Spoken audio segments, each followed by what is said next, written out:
Greetings from Dystopia, episode 141. No agenda.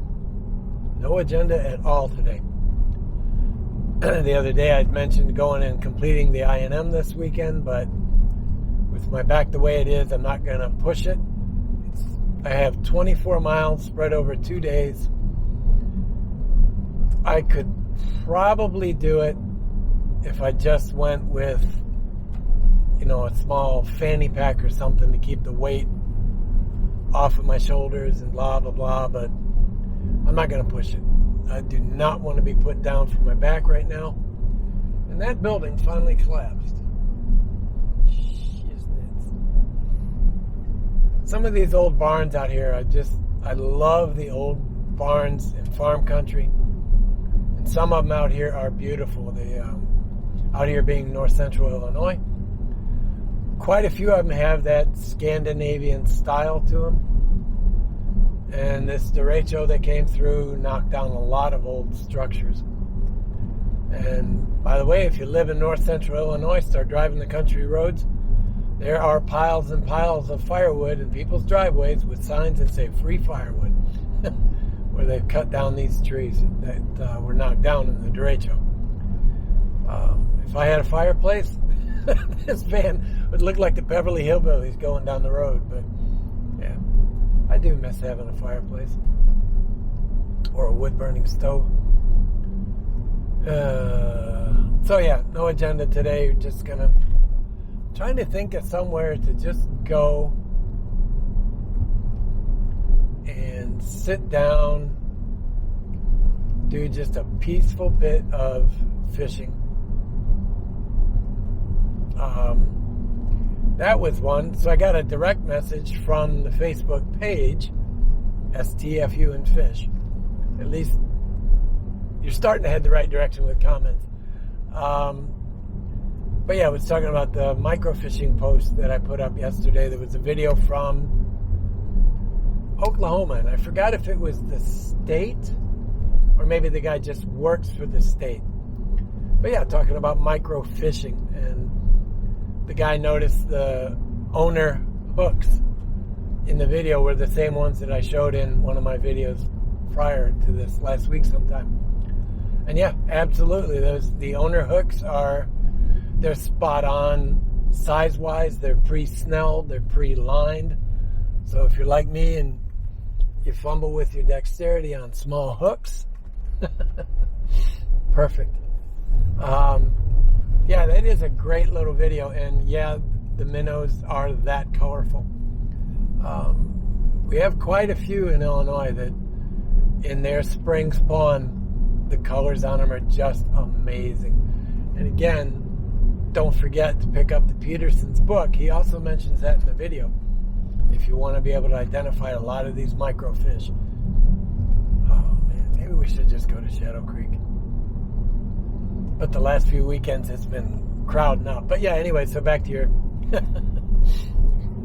your questions. Yeah, they are that colorful. Those are the hooks that I use. Almost every company makes those type of tanago hooks or micro hooks, microfishing hooks. I've found the owner because they're a partial C hook, and so that just the shape of the hook, you get much more positive hookups, especially on the little guys.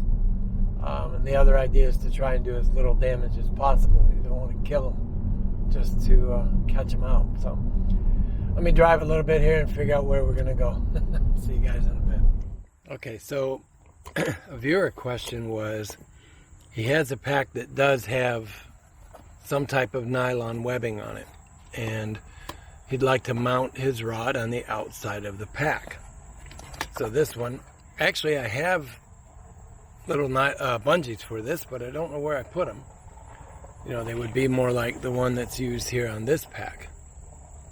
So they go through the webbing loop and then attach on like that. But if you don't have that capability and you do have a strap like this, what you're looking for is there's two ways to do it.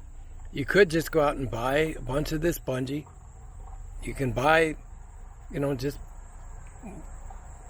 strands of the bungee. I believe Walmart even carries it in their camping section.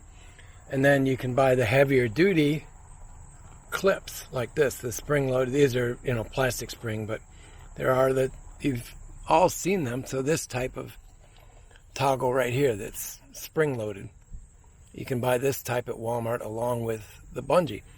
So you could just make your own. You do the loop through. Let me get one that you can actually see a little bit better.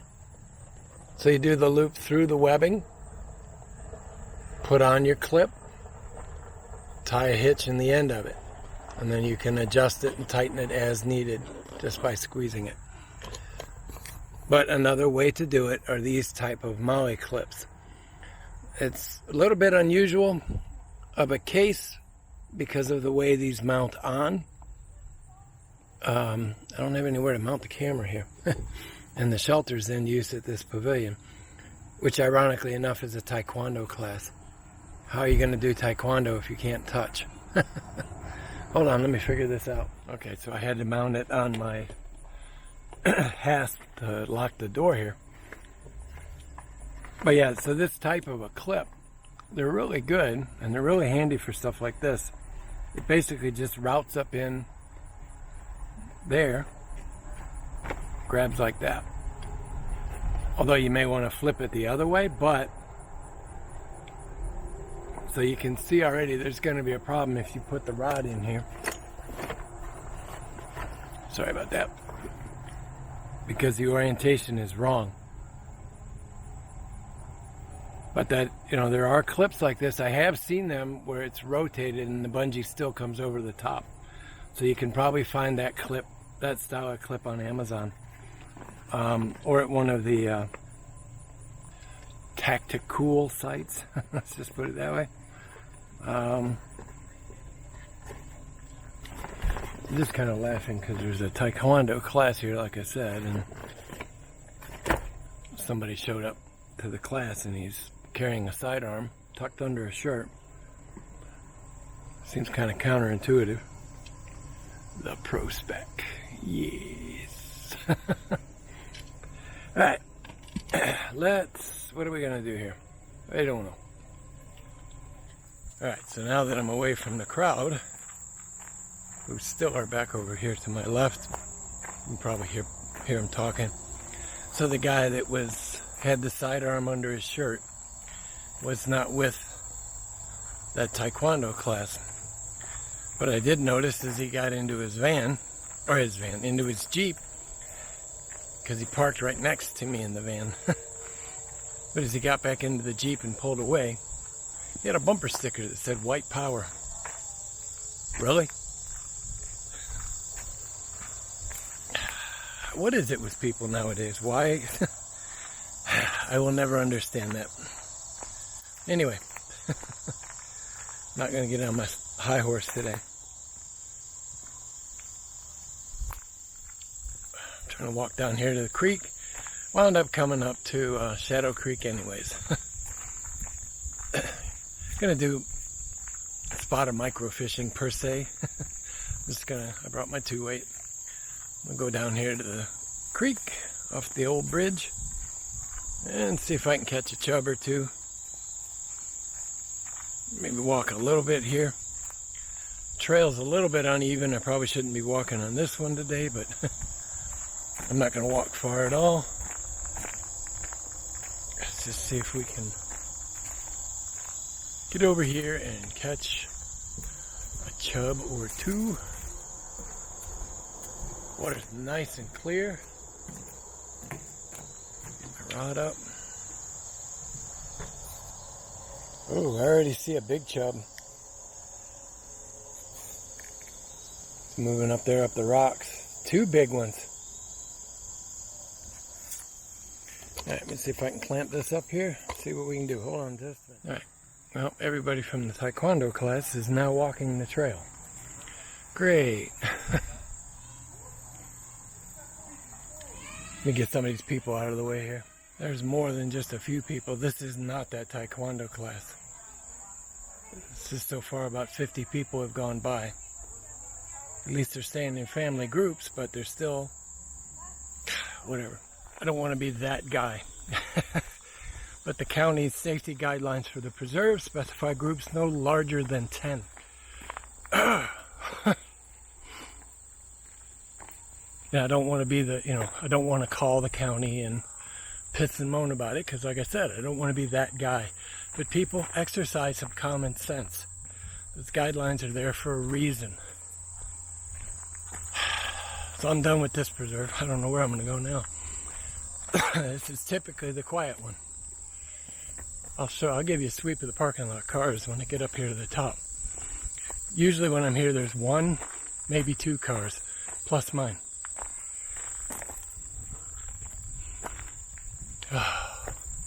Just pisses me off. Alright, let me turn the camera around as I walk out.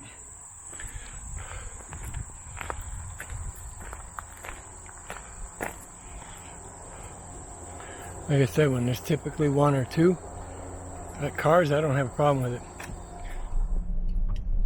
I don't know if you can see them there or not. There's a county squad car, squad SUV, county sheriffs that just pulled up. Apparently I'm not the only one.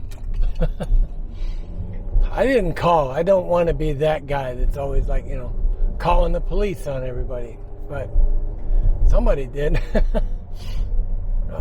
Just as I got my rod in the van, started wrapping it, I looked out of the corner of my eye. I saw the squad car, the SUV coming. It's like, ooh, somebody called. Sure as hell, he got out of the car and he's like, let me see your permit for the shelter. And the woman's like, I don't have a permit for the shelter. And he said, well, first off, groups larger than 15, and it says so right there on that placard, must have a permit.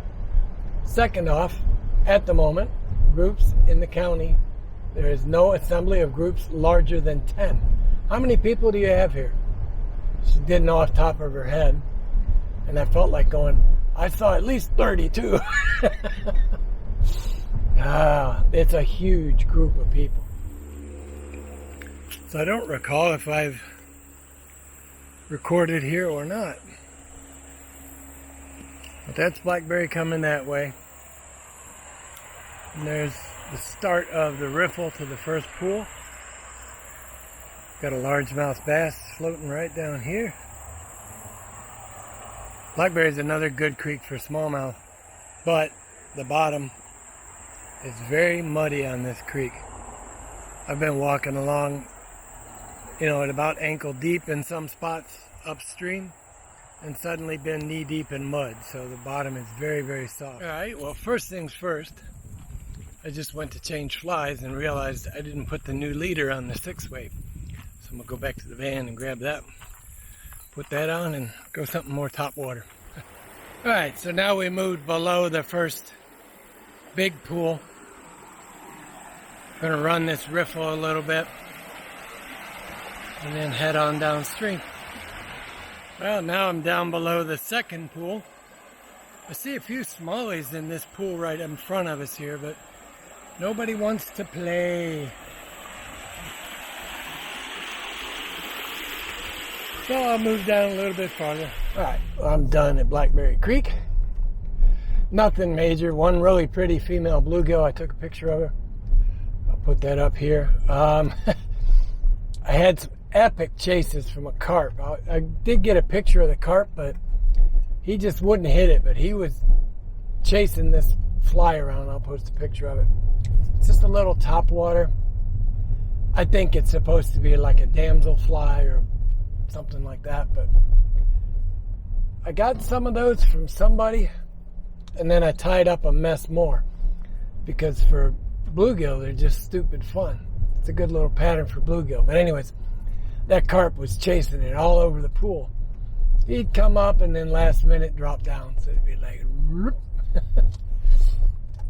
but I did get a picture of him as he was kind of just sitting there taunting me. He's like, nah, nah, nah, nah, nah, nah. Yeah, and then some chubs below the second pool, the tail out of that riffle. There was a bunch of chubs working the surface. And I just kept casting in there, and I'd catch one almost every cast, but little bitty guys, 6 inches. I don't really care. I'm looking for that big one. The one big creek chub this year.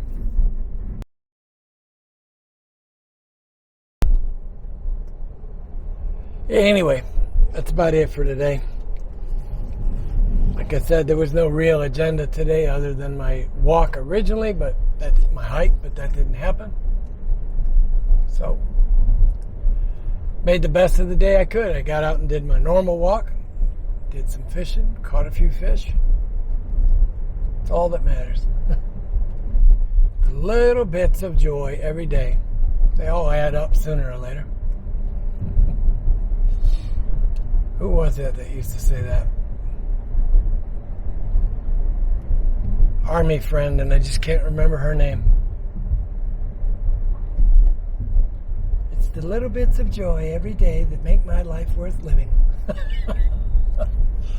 Oh crap, what the hell was her name? But yeah, that's it for today. I might get the other From the Bench video out today or tomorrow. Should be able to do it by tomorrow for sure. Good day. No complaints. Anyways, that's it. Be good, be well, wear your masks.